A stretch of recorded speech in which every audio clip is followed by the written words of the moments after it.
Hello, everyone, and welcome once again to Sean's Horror Corner. As always, thank you so much for watching. I do appreciate you tuning in today. Today, we're talking about 28 years later, The Bone Temple. I didn't get to go see this in theaters when it came out. A lot going on. I wanted to see it because I had really enjoyed 28 years later. So, finally, watched this last night, recording early this morning before getting ready to start my day. So, if I look exhausted, that is why. Not that any of that's important, so let's go ahead and jump right in and start talking about 28 years later, The Bone Temple. Tagline for the film: Fear is the new faith. Brief synopsis: Dr. Kelson finds himself in a shocking new relationship with consequences that could change the world as they know it, and Spike's encounter with Jimmy Crystal becomes a nightmare he can't escape. Film was released January 16th of 2026, directed by Nia DaCosta, written by Alex Garland, a runtime of 109 minutes, budget $63 million, and the box office number I saw was 58.5 million, so less than the budget.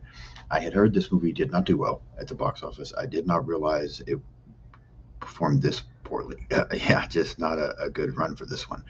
And I've heard some mixed thoughts since then. I had heard a few people that enjoyed the movie, that thought it was good, was looking forward to what was next. But I feel like most of the feedback that I've heard on this one was not good, which is disappointing, like I said, because I really enjoyed 28 years later. And maybe that's what caused me to hesitate going to see it. Um, Not wanting to be disappointed after enjoying the previous one so much because I almost thought 28 years later was the best in the franchise so far. I really enjoyed that film. So being concerned this was going to be a huge disappointment, maybe that's why I put it off a little bit, but finally got into it here today. Cast: Ralph Fiennes, Jack O'Connor, Alfie Williams, Aaron Kellyman. I don't know if I'm pronouncing this next name right or not. Chai or Chi Lewis Perry. Let's talk for a minute about cast, characters, that kind of thing. I think the cast again does a great job. Everybody performs very well. Ralph Fiennes is incredible. One of the things, and this I guess is more character related, but one of the things that I enjoyed so much about 20 Years Later was I thought Alfie Williams was incredible as Spike. I thought he did a fantastic job in that film. This movie, Spike is kind of I don't know, like a background character for quite a while, and that is a little disappointing because I really thought something cool was happening with him. And it's not that we don't get his story; we still get his story and what's happening from here. It's just he's not one of the primary characters for quite some time, um, which I think hurts the movie a little bit. But I mean, it is what it is with the story. I see why it was that way, but makes me question maybe how much I like the story, and we'll get into that here in just a moment. Cinematography, I think, is good. Movie looks really good. Special effects are good. Um, get some, there's some good shots. Pacing, it's a little slow at times. I think that is another issue with this one. There are a couple of parts of this that I felt like dragged a little bit. I know it was for the sake of storytelling, which I'm a fan of storytelling. It just has to be done the right way. And I don't know, there were just a couple of parts of this movie when I was watching it last night that I felt like it dragged a little bit. I mentioned the runtime uh, being 109 minutes. It felt longer than that to me. It felt like it was more of a, slightly over 2 hour movie. So the pacing has a few issues, not terrible, but a few issues in my opinion. Um, Score, I really like the fact, and this is, you know, if you haven't seen the movie yet, I'm sorry, I'm going to be spoiling things anyway, but score is fine. But I did love the fact that we get that original score at the end of this film from, like, 28 days later. That was huge. And it's amazing. Last night was a kind of a learning experience for me because it's amazing. Maybe learning experience is the wrong word because we all know the score, how much it can contribute to a movie and how cool it is. But last night, once I heard that, hearing that score from 28 Days Later at the end of this film, after what happens at the end, uh, actually got me excited to see the next movie because I know they're in talks to make another one now because this 28 Years Later is supposed to be a trilogy. And watching this one, I wasn't sure as we continue to play on. I'm like, am I going to want to see the next one, or if I kind of lost excitement now with this franchise? But the way this film ends and getting that old score, regardless of my overall opinion of this movie, I want to see the next one now. So that getting that old score at the end was very, very cool. As far as the story, there are some good elements here. It's not terrible, um, but I don't think it's great either. This story is just kind of there, and I think that also hurts the film. Um, not trying to trash Alex Garland for what he wrote, but I don't know. This story just it's interesting, but it's not great. That's really the only way I know to put it. So let's go ahead and just a couple of production notes real quick that I'll mention. Uh, this film was filmed basically almost back to back with the 28 years later. Filming began just 3 weeks after the completion of the previous film. And then the full body suit that is worn by Samson, the Alpha, took 7 artists 6 to 9 hours to apply this suit. Each suit could only be used once. More than 25 hours were put into this whole process for his suits and getting him ready for this film. So I just thought that was kind of interesting. A lot of work went into that. All right, let's get into the plot and start to walk through this one. We open the film with, we know that Spike had been found by uh, this group led by Lord Jimmy, and now with being a part of them, Spike is put into this situation that he has to fight one of the Jimmys to the death to earn a place into this group. Of course, Sir Lord Jimmy Crystal is the leader of this group, and Spike is forced to fight Jimmy Shite, I believe is his name. And while it looks like Spike is in a lot of trouble, he is able to kill Jimmy Shite. And so now he's part of the group. Uh, they rename him Jimmy, so he fits in with the rest of the group. Everybody in this group's name is Jimmy to some degree or another. So yeah, that's the opening. Spike forced to fight for a place in this group. Um, right off the bat, here, I'll be completely honest. I'm not a huge fan of the opening in this movie because while I had heard and I know that the Jimmies, or as they're called, the Fingers, are going to be somewhat villains here.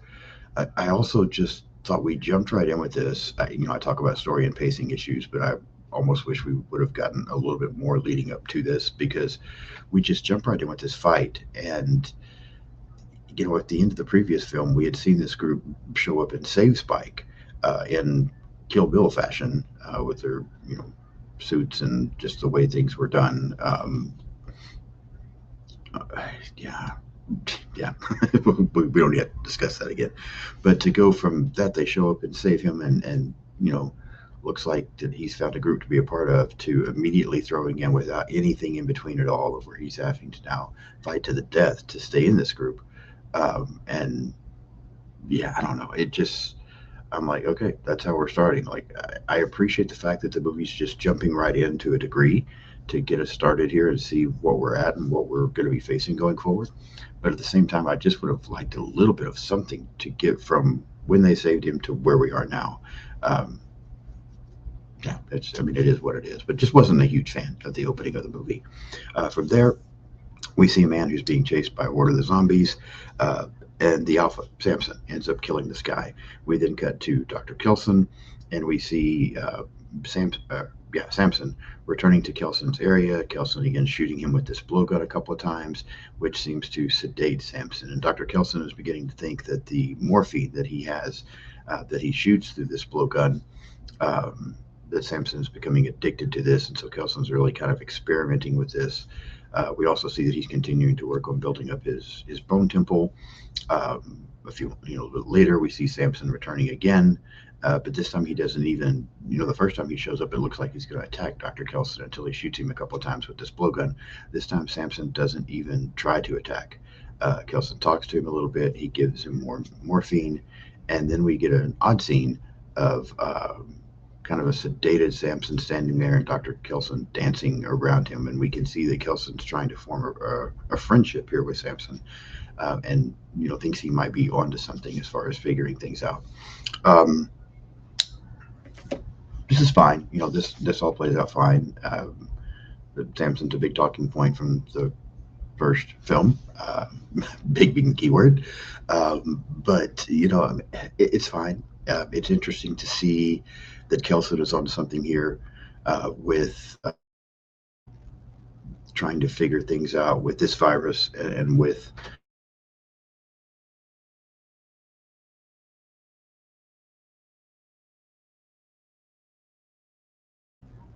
so sorry, I think I lost signal for a minute. I apologize for that.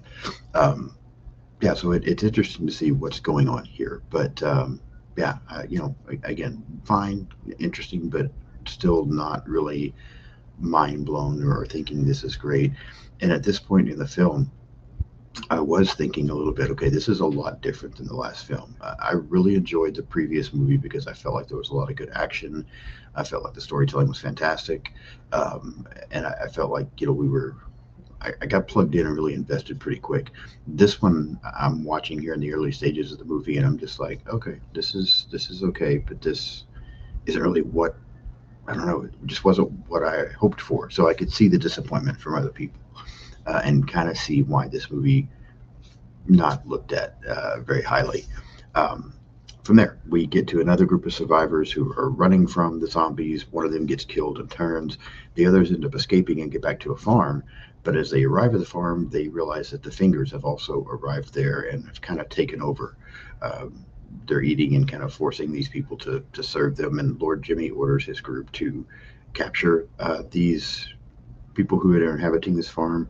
We also get Lord Jimmy talking about Old Nick, or Satan, and that he is Old Nick's son, and his messenger. Um, Very much about, yeah, I'm not even going to get into the religious aspect of it, but yeah, that's what we're getting. Um, One of the inhabitants, though, Kathy, she is able to kind of get away and hide. Um, Old Nick then began, or excuse me, Lord Jimmy kind of begins to get into a story about how they're going to, sacrifice people to Satan. That's what they're doing, and yeah, that's what we're setting up. That's going on here in this farmhouse now. One of the Fingers, Jimmy Ink, uh, kind of leaves for a little bit, walks around, and from a distance she sees Kelson and Samson dancing. And then we get back to the farm where now the Fingers are beginning to. They've got all these survivors of this place strung up. They're starting to skin them a little bit. Um, so we know this is going bad. Spike seems very upset. He doesn't want to be a part of it, but that's what's happening. We then cut again to Kelson and Samson, and Kelson is starting to run out of the morphine that he's been using to sedate Samson. And so at this point, Kelson has decided that he wants Samson to have peace. So he's about to give him, he's basically about to kill him while he's got Samson in this sedated state. He's going to give him a shot of something and just go ahead and kill Samson and give him peace. But right as he's about to do so, Samson's lying there and he's looking up at the sky, at the moon, and Samson speaks for the first time. He says moon, which now Kelson has, backs off and believes that the virus may be treatable, so he wants to continue to work on things here with Samson. Back into the barn, Lord Jimmy offers one of the survivors, whose name is Tom, a chance to fight for a place in the group, much like what we saw with Spike earlier. He gives Tom an option to choose one. Tom chooses one of the girls in the Fingers, Jamina, but she is able to beat him in the fight. And right as she's getting ready to kill him, Kathy, who, as I said, has escaped and hidden, ends up killing her. We then get this, chaos ensues. The Fingers looking for Kathy, everything getting kind of crazy.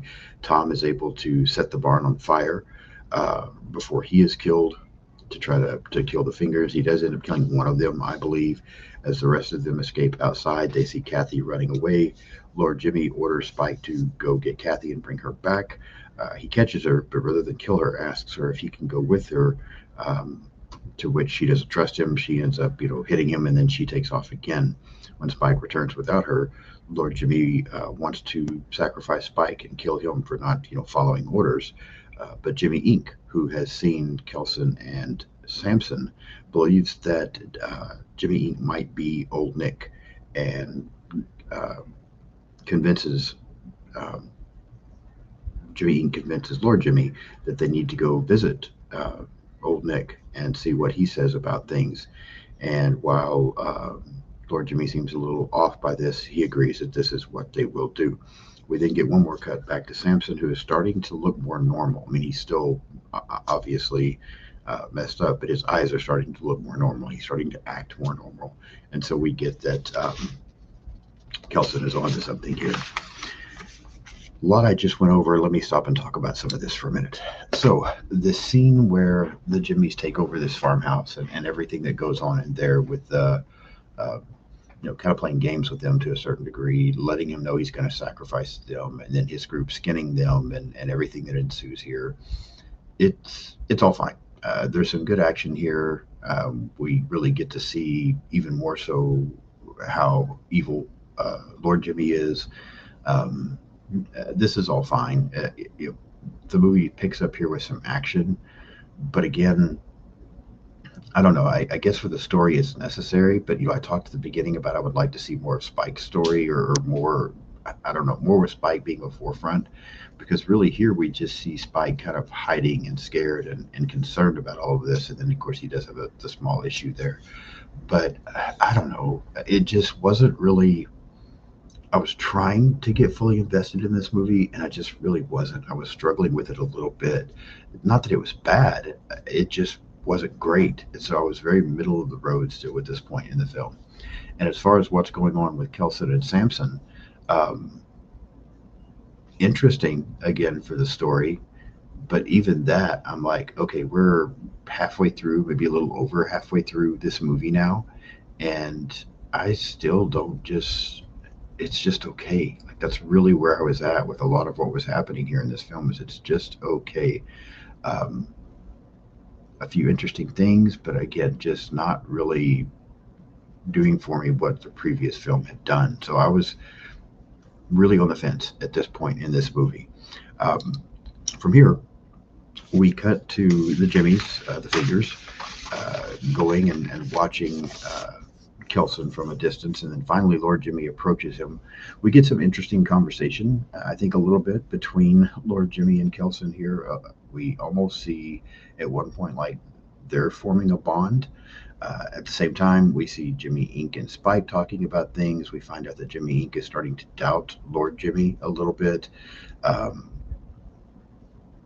Back to Kelson and Lord Jimmy. Lord Jimmy threatens to kill Kelson. Basically, now at this point, though, after it seems like they're bonding and get along, he basically wants Kelson to pretend to be Old Nick for this group, so that the group will fully trust him and believe him that he is the son of Satan and the messenger. And Kelson agrees. And the next day they're going to do this. So Lord Jimmy goes back to his group and tells them that the next day that Old Nick is going to give them an audience. Um, we get back to Kelson and Samson one more time, and Kelson, who knows that now the fingers are coming and he's going to have to deal with them, he feels like he's running out of time, and so he at this point gives Samson a cocktail of antipsychotics and some other drugs to basically just try and cure the virus. We cut back to where the fingers are. Spike tries to escape. He's caught by Jimmy Fox, who is about to kill him. But then Jimmy Ink steps in and kills Fox and returns Spike to the camp. We then see Samson visiting this abandoned train that we saw in the previous film. And as Samson visits this abandoned train, he's kind of having hallucinations of himself as a child and then growing up, and he speaks some words. And when he does, a group of the infected that's been following him attacks him, and we kind of are left with the impression that maybe Samson gets killed here. We cut back to Kelson. He is now ready. He uses this weird makeup that he puts on and fire and rock music to basically do an impersonation of Satan.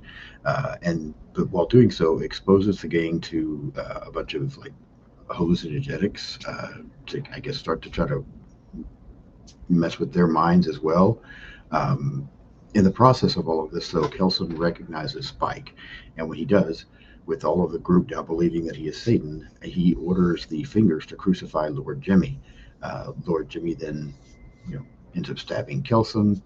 Uh, Orders the fingers to attack Jimmy Ink. She ends up killing two of them. We see Spike stab Lord Jimmy. I mean, it gets very chaotic here for a few minutes. Spike then goes and tries to comfort Kelson while he's laying there dying, and Jimmy Ink crucifies Lord Jimmy on an inverted cross. As Spike and Jimmy Ink begin to leave, Jimmy Ink tells Spike that her real name is Kelly, and so they end up leaving the temple. After that, though, Samson returns, and we see he's still alive. He calls Kelson by name and thanks him. And then as Kelson dies, Samson carries Kelson away. We just see Lord Jimmy hanging there on this cross, crying, and then appear to be attacked by one of the infected very quickly. We then got to the end of the film where we see Jim from 28 days later from the original. We see him. He has a daughter named Sam. They're talking about history, but then they begin to hear some noises and they see Spike and Kelly fleeing a big group of infected, and they go to help them. And that's when the original score from 28 Days Later kicks in and the movie ends. And that is 28 years later, The Bone Temple. So let me talk about this last little bit of scenes that we've just went over here. The scene where Kelson is trying to impersonate Satan to convince the fingers. I don't know. I kind of stuck with it as well. Part of me was like, okay, this is kind of fun and interesting, and part of me was like, oh, this is just silly. So again, it's not bad. Maybe one of the more entertaining scenes in the film, but I can also see how people might think it's just silly, like I said. So, it is what it is there. But then once he recognizes Spike and things start to fall apart, I actually like this scene where it gets very chaotic for a minute and you have a lot going on. Kelson was a character that I was a fan of, so I hated to see him, get killed. But I do kind of like at the end that Spike is able to step up there. I like that the one Jimmy Inc., who we find out her real name is Kelly, she helps Spike as well, and the two of them get away. Seeing that Samson is actually cured and returned, kind of cool. So some cool things here at the end that I'm like, okay, this is how we're going to wrap up. That's fine. But then the very end, seeing Jim and finding out that he has his daughter, and that they see Spike and Kelly being chased, and that they're going to go help them, and then this score kicks in. I love this end. So throughout this entire movie, like I was talking about, I'm very on the fence, very not sure what I think. It's not a bad movie, but it's not a great movie, and really feeling like I don't know if I'm going to want to continue with this franchise, because this is a huge step down. I mean, it's okay. But then this final scene where Jim from the original shows up, and again, we get that score, pulled me right back in so quickly to where immediately I was like, oh, that's so cool. Now I want to see what happens next. So, overall, my thoughts on this film, overall, again, the film is just pretty average. It's not, I would probably overall give this a 6 is what I would be thinking. But the end is so cool, in my opinion, and regroups my interest. I don't know that I feel like the ending is enough to really bump the score up too much, but it does pique my interest. So I go from thinking this is a 5 or a 6 to now I'm like, is it a 6 or a 7? Just because of that end. I don't think it falls.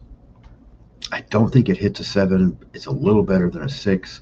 So I think I'm going to say for 28 years later, The Bone Temple, a 6.5. I'll go 6.5 out of 10 for 28 years later, The Bone Temple. Still not as good as the previous film, but it did what it needed to do to keep my attention and made me want to see what they do next with this franchise. So that's my thoughts. Now I want to know what you think. If you've seen this movie, leave me some comments. Let me know what you thought about this movie.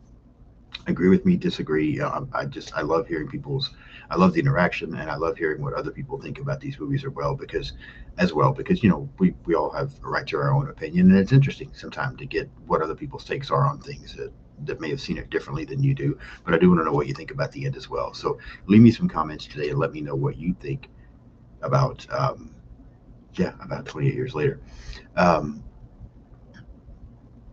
I guess that's pretty much it for this episode. If you haven't subscribed to the channel yet, please do so. I've got some great stuff coming later this week. I have an episode coming up on Terrifier 3 with Mike from Mike and Cyril. He returns to continue to talk the Terrifier franchise with me. I'm also going to be talking about The Strangers later this week. And got another live coming very soon as Kelly and Sarah from the Final Girls will be returning, and we will be doing a live just talking about the Jeepers Creepers franchise. So a lot of fun stuff coming up. Hit subscribe so you don't miss anything. Hit the like button, comment, follow me on social media. I'm pretty much on everything out there. Just search Sean's Horror Corner and you can find it. Again, thank you so much for watching. I will see you soon.